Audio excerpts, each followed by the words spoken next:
The biggest shift is starting to understand more marketing, more branding, and then systems. Because in service-based businesses, leads is very important. And then starting to build a brand, the difference between, like I've trained guys and they go out and do their own thing and they try to immediately start charging the same price we are and then they cut it in half and then they discount it more. They have no brand at all. And so it's hard to charge those prices. And then it's hard to grow without systems. So without repeatable systems for hiring, for training the dog, training the human, doing whatever the service is in any business, if you want to scale past like 3 or 4 people that you can actually manage, if you don't have systems for them to manage, they can't really do it. Welcome everybody to another episode of the Heavy on Brand podcast. And I am excited about this conversation today because not only am I excited about just uncovering and hearing this guest journey to where he got to, but I have a personal interest in what he does. And so first off, I would like to welcome Ryan Wimpey to the show. He is the CEO, founder, owner of Tiptop K9. And for anyone that knows me knows I have 2 shepherds at home. And, you know, I was excited at this conversation the minute I saw it come through. And I just couldn't wait to dig in with him, man. And I think it's more than just about dogs, right? It's a conversation that we're going to get into that talks about marketing, branding, starting from scratch, building up, and the process around that, systems around that. And I think this is going to be a really enlightening conversation for us all. So, Ryan, how you doing, my brother? Welcome to the show. Dude, I'm doing good, Brian. Thanks for having me on, man. Yeah, man. Now you're out of OKC, right? I'm out of Tulsa, Oklahoma. Oh, gotcha. Yeah. Now, how far is that? About an hour and a half. Not too far. Okay. Now, are you an NBA fan? Not really. Okay. I didn't grow up. The Oklahoma City locations trained like I think 4 or 5 of the Thunder's dogs. Oh, word. Nice. Yeah. Nice. Well, I got to at least imagine that you would like to see them win. Of course. Sure. Yeah, right. Yeah. We finally got a team that's professional in Oklahoma. So yeah, you got to hope for the best. Yeah, man. It should be a good one. I can't wait to the final start tomorrow. So, but cool beans, man. I want to get right into it. Like I mentioned earlier, you are the owner of Tiptop K9. And so I have so many questions for you. But let's start from the beginning, man. How did you get into this space? Like, was it a passion? Did you always love dogs? Like, just tell me about it. Well, I always loved dogs. My family was avid bird hunters growing up. So there was a lot of duck dogs, bird dogs, pointers, etc. And so I was around it a lot, but really I just love dogs. Then when I went to college, I rescued a little dog off the side of the road. I bought him for $25, but he was basically like, hey, they rescued him and they're trying to get rid of him. Yeah. And he had like every behavioral issue possible. Yeah. And it just got me obsessed because, you know, one roommate left, the other one threatened violence on both the dog and me both. So I'm like, hey, these behavioral issues, like these actually got to get handled. I cannot keep losing best friends like this. It's not gonna work. Mm-hmm. So it just got me obsessed with dog training. Okay. Fast forward 5-6 years, then I worked for some other people, and then eventually started my own in 2010. Nice. So I guess when you first got into it, like, did you automatically know that you were going to kind of start your own thing, or was it just kind of a gradual thing? Actually. I mean, business is hard, right? So when I first started, I was like, God, I wish I worked for someone else again for like years. Yeah. Like no lie. Because it's hard, and it took me away from the thing that I actually enjoyed the most, which was the hands-on dog training and seeing the change in the client dog, seeing the client happy with these new results. So for a few years, I actually worked for someone else, loved it. It's just they moved, and I kind of had to make that leap. Put my big boy pants on and start my own thing, or go back to the cubicle and work in my dad's company. Yeah. One of the two. Yeah. No, I get it, man. Sometimes you kind of, for me as well, it's like you kind of come to a crossroads where you have to decide on which direction that you need to go. Yeah. So I respect that. I don't think I understood or realized that you started this back in 2010, man. Kudos and congrats to you for longevity and success. Clearly working. Yeah, for sure, man. So as we get into the conversation of you kind of building this business, I got more questions for you around just like dog stuff, just out of my own curiosity. Yeah. But would you say, like, how has the process been? Because now you have a franchise model, right? Right. And you're up to 24 24. Yeah, we Yeah. got 2 coming on soon, so we should be at 26 in next few months. Gotcha. So when you first started, did you realize that you were going to go the franchise route, or you were just trying to No, get one going, successful, rocking and rolling, and all that good I was stuff? trying to pay off 8 credit cards when I started. Fair enough. Let's be real. Yeah. Yeah. Gotcha. And then it just blossomed into this, man. If you look at where you where you started and to where you are today, what's been the biggest shift for you? Is starting to understand more marketing, more branding, and then systems. Those 3 things, because in service-based businesses, leads is very important, right? You got to have leads. And then starting to build a brand, the difference between, like, I've trained guys and they go out and do their own thing and they try to immediately start charging the same price we are, and then they cut it in half, or and then they discount it more. They have no brand at all. Yeah. And so it's hard to charge those prices, Yeah. and then it's hard to grow without systems. So without repeatable systems for hiring, for training the dog, training the human, doing whatever the service is in any business, if you want to scale past like 3 or 4 people that you can actually manage, and if you want to put a manager in place to manage a team, or 2 managers for 2 teams, if you don't have systems for them to manage, they can't really do it. Yeah. No, agreed. Got to imagine for a space that you're in, because it is so high touch and it's very personal. Um, you got to have the right systems to bring on the right people to train the dogs, but then there's also, I would imagine, some level of process that you have to go through to vet that people actually know what they're talking about when they're coming in and training dogs, because you Yeah. see it, man. Like I'm into dogs and I follow all kind of dog people, and it's like, oh, Yeah. this person trains dogs too. Like, how long have they been doing it? Did they just Yeah. jump into it? Like, what's the track record there? Talk to us a little bit about how do you navigate that, because it is nuanced. It's almost like, It is. I can't think of a good example right now, but it's really nuanced because of you're dealing with not only the people, but an animal that's living, breathing, has its own set of emotions and has its own set of baggage in many cases, right? So if you watch Caesar Milan, the dog whisperer, and he handles every situation a little differently, right? Or the people that make good TV, they're always doing all these new creative things. I do that. We have a system for training the dog and a system for training the owner, and I want my trainer to use all their creative energy on how do I do it for this particular dog with their nuanced weirdness or whatever, and this client who's right, because people learn different, dogs learn differently.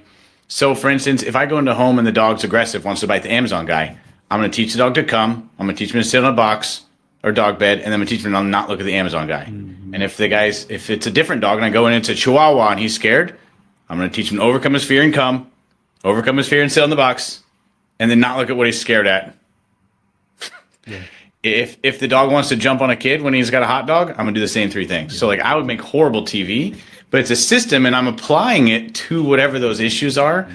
Basically, I'm teaching that dog impulse control for whatever that behavioral issue is, and then I'm just changing a little bit of what I do and a little bit of how the client does it for that particular situation. Gotcha.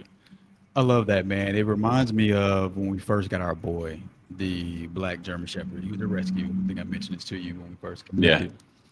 And my wife and I used to volunteer at a shelter, and we would go like every week, and we go clean kennels, we go walk dogs. I mean, as you can imagine, the shelter, they have all kind of things in there, and it's 4 or 5, even 6 dogs to a run sometimes. So this particular day, we went in, and he was just there. Like, we had been in there earlier that week, and I didn't see him, but it was like, the following Saturday or whatever it may be, we were walking through, and we're like, all right, let's take a few out. And then I see him, and we instantly just kind of connected, right? We gravitated towards each other. I mean, he's solid 85 pounds. He's big. He's like very just intimidating looking, but he wasn't afraid of us. He wasn't afraid of me. And we're like, all right, let's try this guy out. And so, long story short, we end up taking him home. They had a program to where people who volunteered at the shelter could take him home for the weekend. Take him home for the weekend, you hang out with him, all this good stuff. You bring him back Monday. Well, we were like, nah, we're not taking him back. And so, but at this point, he's like 2 years old. He already has his own set of like just behaviors and a personality. And we're like, yo, this is pretty easy. Someone who had him was, someone who had him previously did a pretty good job with him. What we didn't realize is how intense he was. The moment he latched to us and he realized that we were not giving him back up, we took him to Yeah. a restaurant. We tried to sit in there, and a mailman comes in. He has on a mask, and immediately jumps up, barks at him, reacts to him. I mean, shakes up the entire restaurant. So much so, Ryan, that was our first time ever hearing him bark, Yeah. Oh, and it wow. shook my soul, man. Like, Yeah. and immediately I was like, "Oh, we got to get a trainer." And I feel like so many people don't like they get Yeah. dogs that don't understand. You know, they don't understand what they have. They think it looks cool. It's all these different things that they see online. Um, and not to go off on a tangent, but I would imagine you probably deal with a lot of that. People, you know, they get something Oh, that yeah. they don't realize that they have. They saw something in a movie and they want one of those, and then now they got to come to you to help fix the Yep. situation. How I often do you run saw into a that? dude at the station just a few days ago, and he's like, I know about y'all because I drive a yellow vehicle, wear a yellow shirt every day. He's like, I know about y'all, but I know you're expensive. I don't have the money right now, but I got a Belgian Malinois, and it's insane. It's so crazy. Everything they said online is true. He's like, any like word? I'm like, yeah, he should calm down about 8, 9 years old. And the guy's like, oh my God. Yeah. I'm like, no, it's not, you got exactly what you thought you were going to get. Congratulations. I don't know what to tell you. Sorry, buddy. Oh my God. Oh my Yeah. gosh. Yeah, man. How much of it is, and I think I know the answer to this, but I would love to hear your perspective on it. It seems to me, based on all the research that I've done on you, man, it seems to me you're in many cases training the owner more than you are Yeah. the actual dog, or if, at least not the same. Literally just straight down the middle, half and Yeah. half. Like I've got to condition the dog, but then I have to teach the owner. Like I train her dogs Mhm. and they never listen. I mean, she's not trainable. She's a great lady. She's amazing. Love mom. She's probably not watching, but I mean, she doesn't listen. Yeah. She doesn't listen. And the dogs know. The grandkids know too. The grandkids know grandma's never going to force anything. Mhm. Dogs are just the same. You have to train the humans too. Human training is a big part of it. I can give you a perfectly trained dog. If you never enforce anything, dog knows what they can get away with. Yeah, they do. And then it's breed specific sometimes too, from what I've seen. Right. Yeah, for sure. If you don't, like I said, our shepherd, it took him a while to get along with my mom because my mom stares. And I was like, I said, Mom, if you stare at him, that's just not good. I mean, just imagine someone It's stares at amazing. you, right? That's Yeah. a direct challenge to him. And so we're training him out of that, right? It's just all Yeah. kind of stuff, dude. I can geek out on it. I really can. But yeah, some of the breeds, like you could take a border collie or golden retriever, it doesn't matter what you do, dogs don't listen and behave. Mhm. But you put a Malinois in the same house, and that person's not going to get anything from it. Yeah. Yeah, dude. Cool, man. Cool. So you and your wife, is your wife involved in the business as well? Heavily. Yeah. She does a lot of the coaching of the Yeah. location. She manages corporate with 32 people, the call center, the corporate staff, and then she coaches a lot of the locations. So she does more management, HR stuff. Gotcha. Yeah. Now, how I would imagine she's some level of a dog owner too, but how has that been Yes. working? Like building a family business, and then specifically around this, like what's been that process? What's been that journey? Grew after she came on. She was helping a friend scale their business, and all of a sudden I was like, this seems dumb. What? I'm like, why is she helping Whitney scale his business and not me scale mine? So then I asked her to come work with me. I thought I said for me, but she heard with me. And to be honest, Brian, the first 2 years were challenging. I'd already been doing it on my own for like 7 years, Yeah. 7, 8 years. So the first 2 years were pretty challenging. Like, hey, this is my lane. Let me drive all in yours. It's not easy. A lot of people recommended, even mentors at the time, they're like, hey, it's not a good idea. Don't do it. If you like your relationship, don't do it. It's hard. And it was hard, but it was the best thing for our business at the time. And I don't regret doing it because without her help, I don't think we'd be where we're at. Yeah. Yeah. It seems like I would imagine she probably balance things out from Absolutely. what you do versus what she does, right? Correct. What do you feel like? Because I feel like a lot of entrepreneurs go through this, but what do you feel like the toughest part of that process? Is it around like relinquishing control? You're so used to doing certain things your way, all of the above. Relinquishing control. So it's saying, hey, this is your area, and I trust you enough to do it. I trust you enough to make decisions. And if things are wrong, I trust you enough to fix them. Sure. Instead of, hey, I control every single little thing, and it's the Ryan show. So when it was the Ryan show, it was the me plus 3 show, and it stayed that way. I never got bigger. Gotcha. Able to start to relinquish some control. The more control I relinquish, the more it's able to grow. But then, who's new, that's hard for them, right? Mm-hmm. Yeah. Safe. Yeah, it does. It does. It does, man. Now, when you have people come on who buy into the franchise, what's that vetting process like? Of course, there are the standard things like, certain fees associated with it or whatnot. Sure. But what do you look for in kind of an franchise owner? One of the things we talk with them about, we don't have an actual written out thing. Really, what the biggest thing I'm looking for is a love for dogs. If they don't have that, it doesn't matter.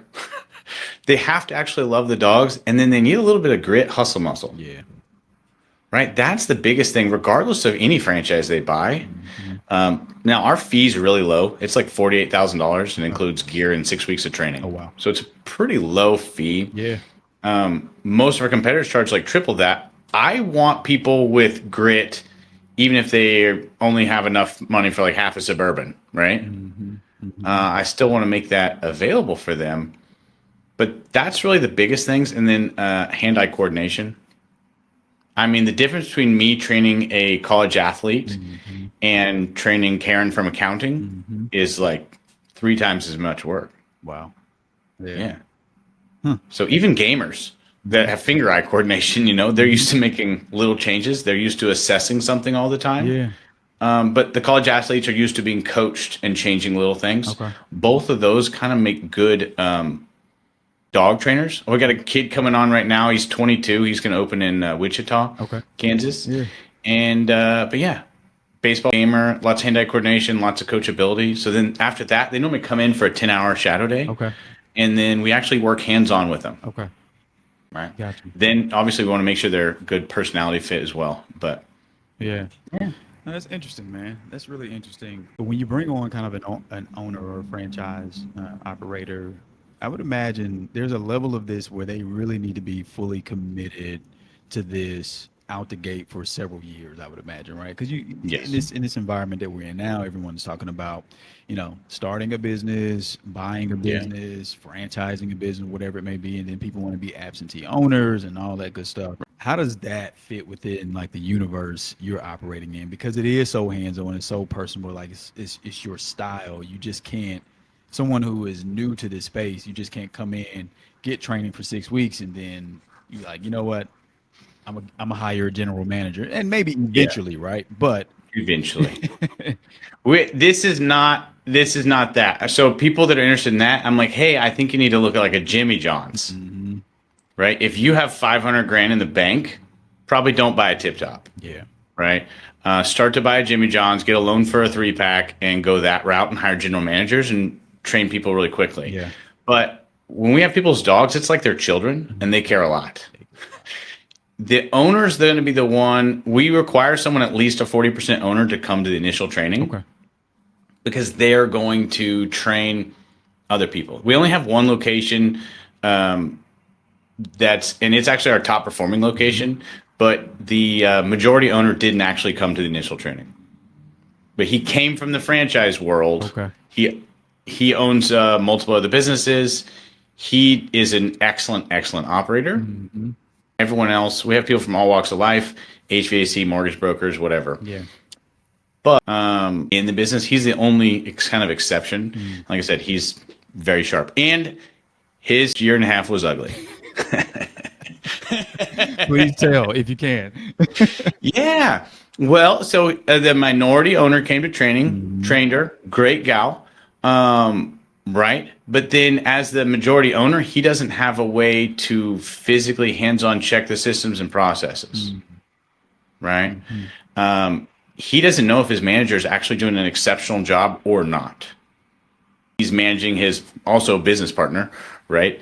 Who's kind of the operations manager. Yeah. So it puts him in a harder situation. So she ended up leaving. He actually came for some training.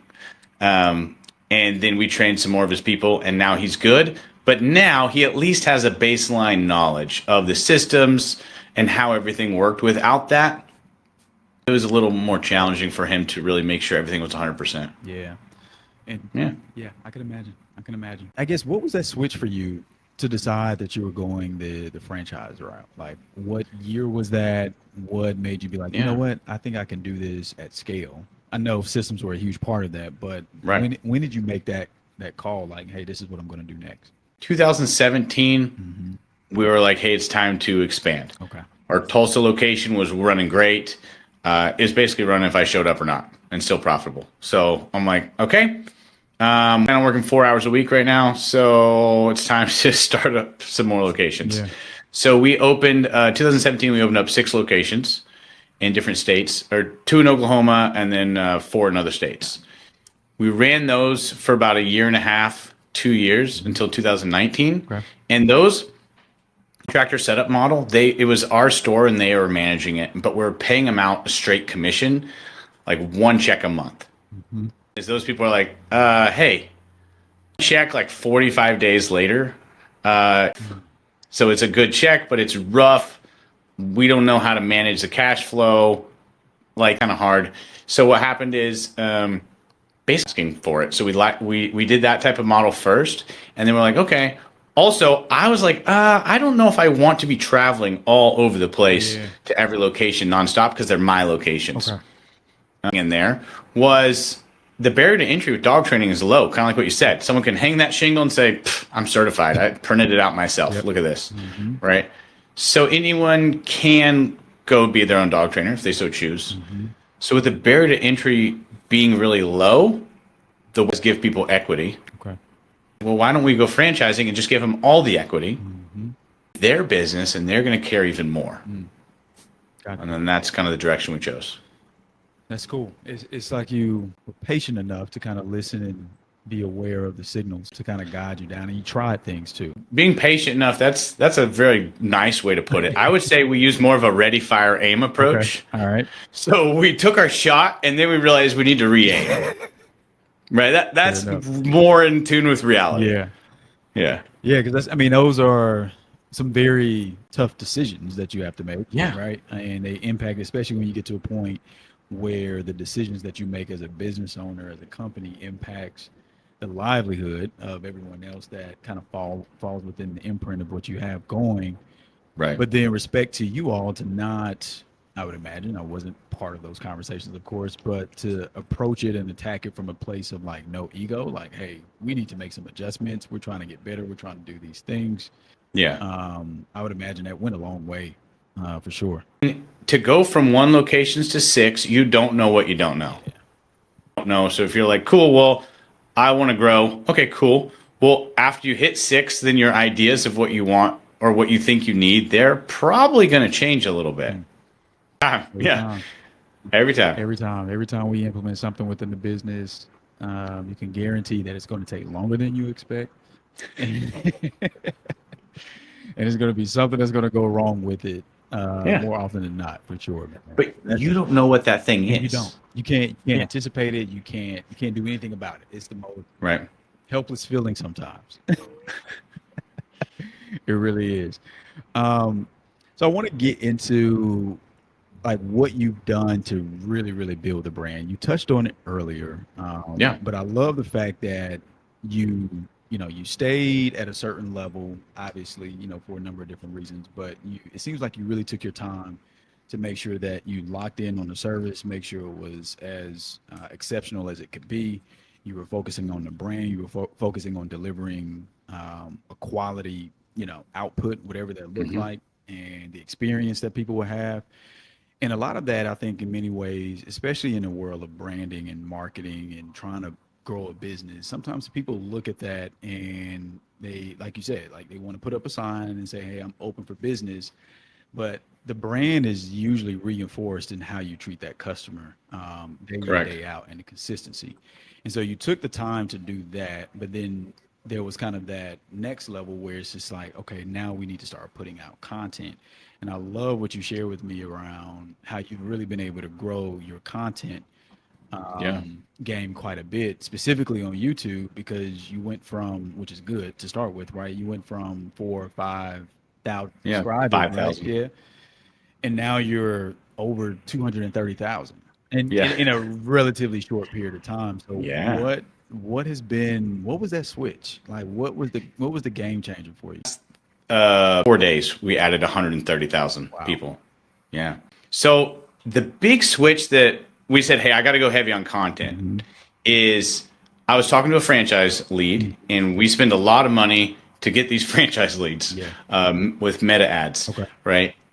And talking to him, and this is a sharp dude. He's managing a car lot, Okay. right? So he's making between, this is what he's saying, he's making between 170 and 220 a year, Okay. right? Mm-hmm. So that's a hard position. Now he's working 80, 90 hours a week to make that. Sure. And so he hates his life. And I want to do something else. I've been following dog trainers on YouTube, watching dog training videos all the time. I like training with my dog. Between Tiptop, opening a franchise with you guys, and going to this other guy to learn how to train and then doing it myself. And he mentioned the other guy who I'd heard of, but didn't really know that much about.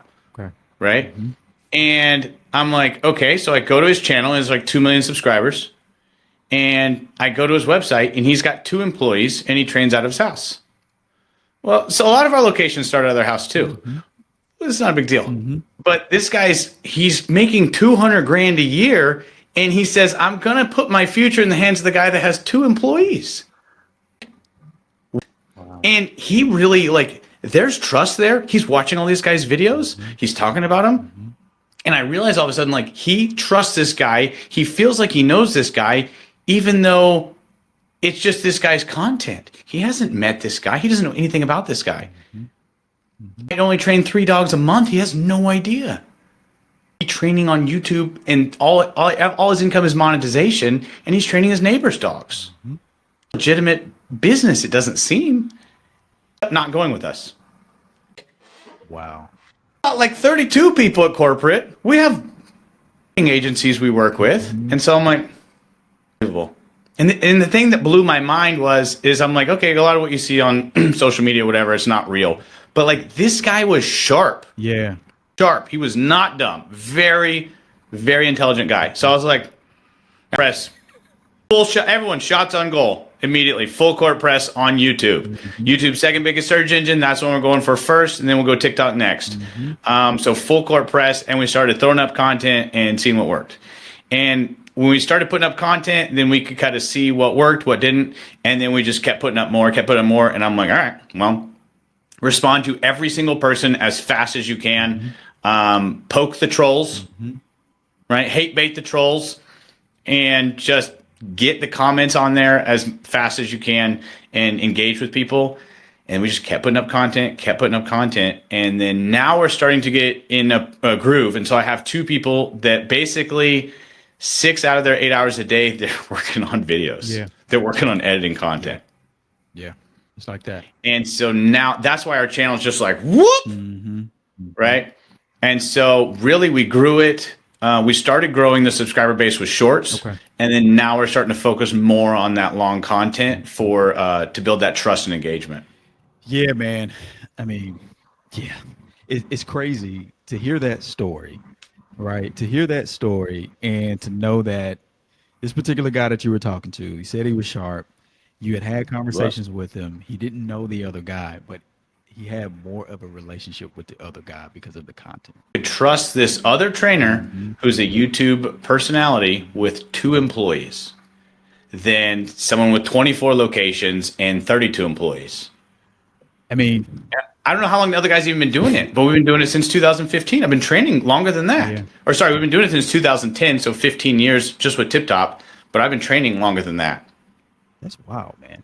That is wild. I am kind of dumbfounded by that. But again, I keep telling everybody on my team, our clients, we are in a trust economy right now. It's like everything of what you're doing, you can run ads all day. You can even put, I tell people, I preach this in our meetings. Do not put up an ad if you don't have anything organically going, and if you haven't taken the time to really perfect and craft how you want to communicate to the people that you're going after. Because people are going to see that ad and you're going to check everything else, and they're like, nah, I'm good. and you wasted Yeah. money. And you mentioned earlier, right? Like your acquisition cost on a lead for a franchise owner or prospect is pretty high. I would imagine it's It is. probably decently high on the other side of it too, from a training aspect. You may not have to spend as much on that side, but now that you've gone all in on YouTube, I would imagine your acquisition costs have actually come down, right, to some degree, or your Yeah, some inbound. of our locations are getting organic leads now. Yeah, As of like last week, we had multiple organic leads just from YouTube. it's a real thing, man. It works. Yeah. It works. Yeah. It's taken time. Yeah. Now it's just, time making videos, making thumbnails, obsessing on the thumbnails, etc. Yeah. Yeah. I love what you said about that. And to even go into that further, put into perspective. So there's the quick win that I would imagine people see. And I'm using air quotes for people who can't see. Right. Quick wins. You've grown, in a fairly short period of time as far as your actual subscribers on YouTube. Yeah. What has it taken all the way up until that point to kind of craft and perfect and like test out? Because I know you weren't doing content as much, but Right. what were you testing with? What were you doing? Like, what made the shift happen? Had a lady who's 20, and I'm like, look at dog videos and tell me what we need to make, and then make it. Yep. Again, I'm ready, fire, aim. Yeah. So let's put out stuff. And then all of a sudden we're like, oh, that hit. Okay. We're like, oh, that doesn't. Anything that comes across even a slightly egotistical title, trash, horrible. No one's clicking, right? If you pump yourself at all, people want to be entertained, right? So the entertainment, the joy factor goes really big on YouTube. They're curious. The curiosity doesn't necessarily build it as much as something that's funny. So we posted a video, and we have our locations. We have them send us all their video, and we edit it for them, Oh, really? and then Wow. put it up. Okay. Yeah. That's incredible. So some companies they'll like teach people how to edit their own stuff, and I'm like, hey, no, you train the dogs. We'll edit your stuff. So like the Tampa location, he sent us video. He did a $7,000 boot camp with a 3-legged pit bull, right? Wow. And he's training it on the beach. And so that video's got like 110,000 views on it. But we took his 5 minute of content, made it into a 45-second short that was like 3 legs, and then the legs go across the screen, 4 thumbs up, right? And then people are like, that's ridiculous. But stuff like that, that's what's actually growing the channel. Wow. That's Or we do a stay and we do a little funny voice over the stay, like, you're not going to leave me here, are you? Seriously, that's it. Yeah, I love it, man. I love And it. then now the more real content is coming. Now that we've kind of hooked people, the engagement from the shorts, the longs with the more real, nitty gritty, meaty content. Yeah, interesting stuff, man. That is, I would imagine that taking that route. I mean, it's again, I'm speaking from a place that I'm speaking from a perspective of someone who has a lot of contextual knowledge around this because my feed on IG is like basketball, business stuff, dogs, and like other things, right? So I can see exactly what you're saying. But another question I have for you around the content that you put out on YouTube specifically, I noticed that you also talk a lot about business stuff too. Do you feel like was that addition intentional to kind of broaden the audience a bit? Well, kind of like you mentioned earlier, a lot of people are wanting to start their own business, right? I think it's like 40% of people in the US, like 20 to 45 are thinking they want to start their own business.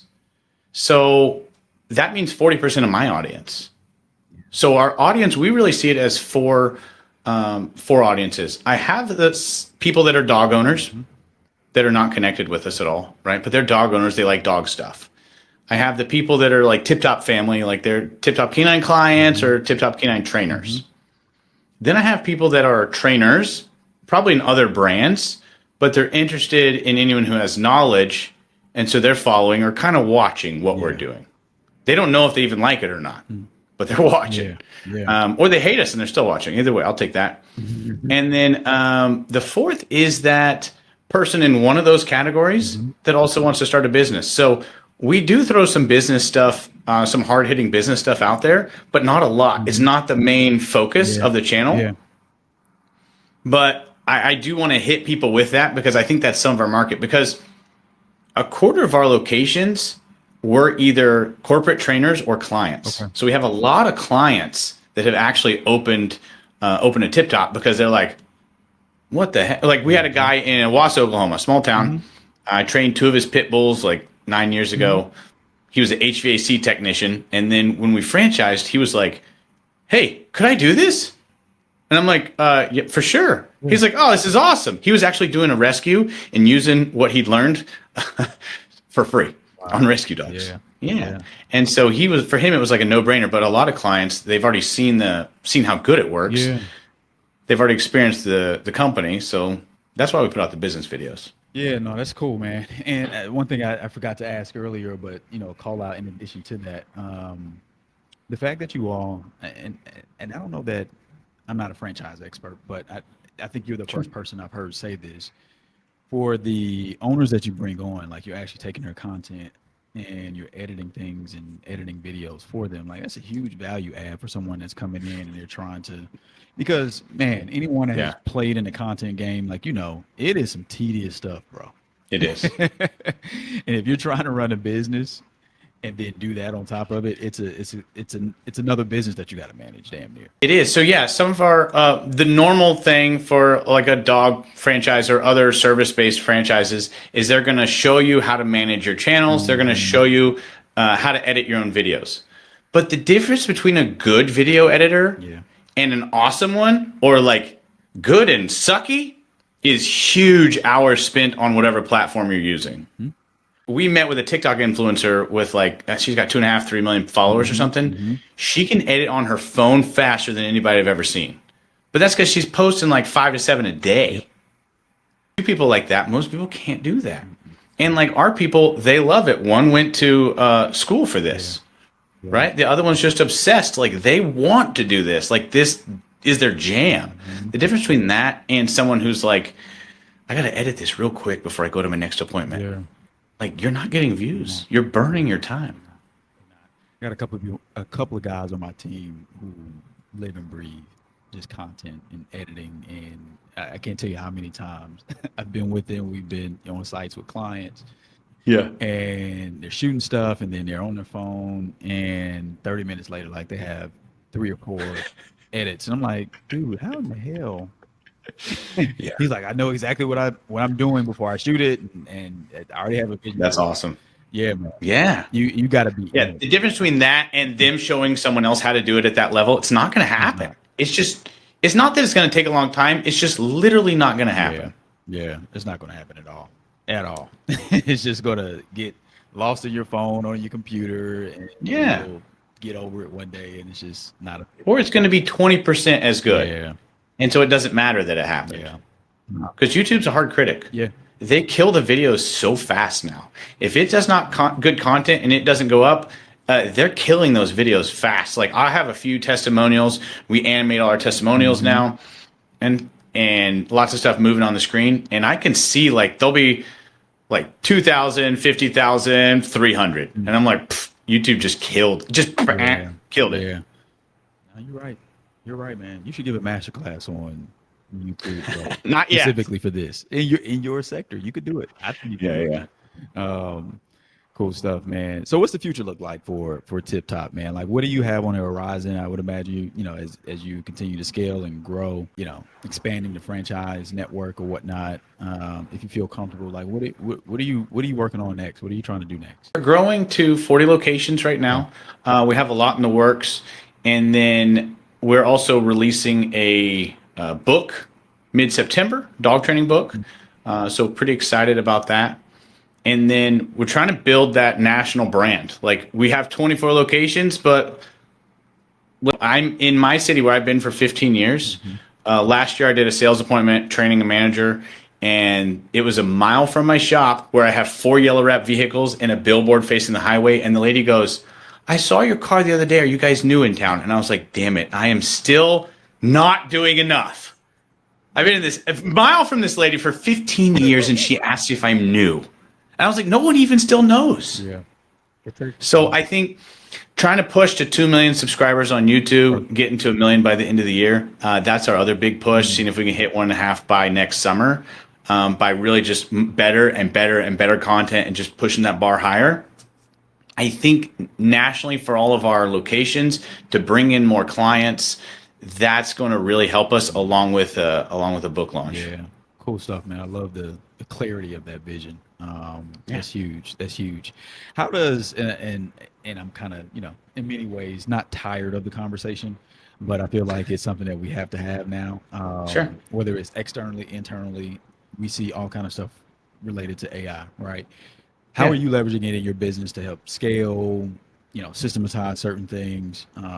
Because I think sometimes what happens, I have, very clear ideas around how this works, but for businesses that are traditionally hands-on, right, and it's not necessarily online and you have to work, in physical space. Right. I think sometimes it's difficult for people to wrap their mind around, well, how do I leverage AI for this type of business, right? But I think there are a ton of ways. Are you guys leveraging it in any way that you feel comfortable in sharing or that you feel like it's been extremely helpful to your growth?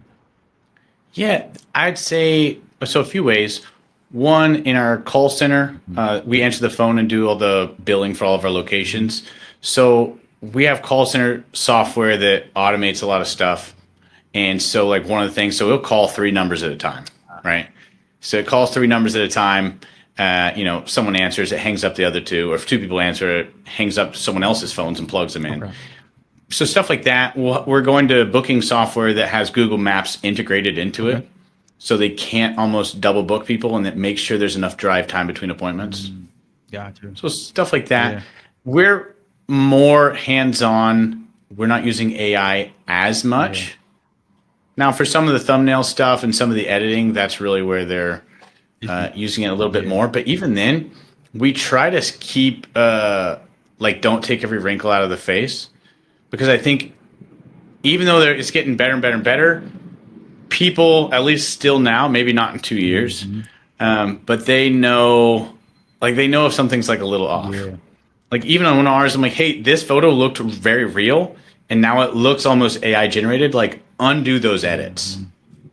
Like, hey, put those wrinkles back in the face. Yeah.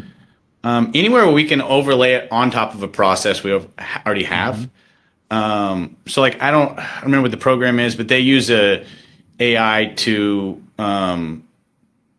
take all the captions, to closed caption it, take the script, make the stuff like that. Yeah. Gotcha. Makes sense. Yeah, I'm always curious. You see it everywhere now with all these different rollouts and tools and AI this, AI that. I mean, it's important, but what you're speaking to is a lot of what we're preaching to as well. Is like, all right, you leverage it in certain ways, but don't lose the human element to it. Right? Yeah.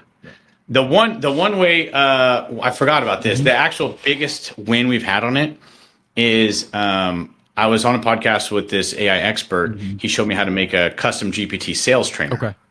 Yeah. And so we use that. I upload all the scripts. I spent like 2 weeks on it. And now it can do like easy, medium, hard client role plays. It can add price objections, hidden objections, spousal objections. It can throw everything. And it's hard. It's very, very good. It understands our flow of how we do the consultation. Yeah.